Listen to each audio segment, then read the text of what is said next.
محترم سامعین، radio Kuwait کے ہفتہ وار دینی پروگرام میں آپ سب کا استقبال ہے اور ہمارے ساتھ ایک کالر ہیں، ان کی کال لیتے ہیں۔ السلام علیکم۔ وعلیکم السلام جی، کون اور کہاں سے بات کر رہے ہیں؟ عادل بول رہا ہوں۔ جی، میرا دو سوال ہے۔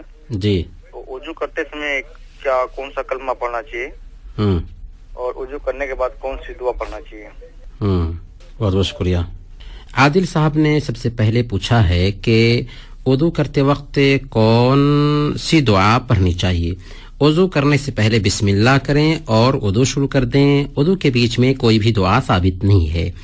وضو کرنے کے بعد کی دعا بھی پوچھا انہوں نے، تو وضو کرنے کے بعد اللہ کے نبی صلی اللہ علیہ وسلم کی حدیث ہے، صحیح مسلم کی یہ روایت ہے کہ جو کوئی بھی وضو کے بعد یہ دعا پڑھتا ہے، اشہد اللہ الہ الا اللہ وحدہ لا شریک لہ واشہد ان محمدا عبدہ ورسولہ فتحت له ابواب الجنت الثمانیہ يدخل من ایہا شاء، کہ اس کے لیے جنت کے 8 دروازے کھول دیے جاتے ہیں اور جن دروازے سے داخل ہونا چاہے داخل ہو جائے۔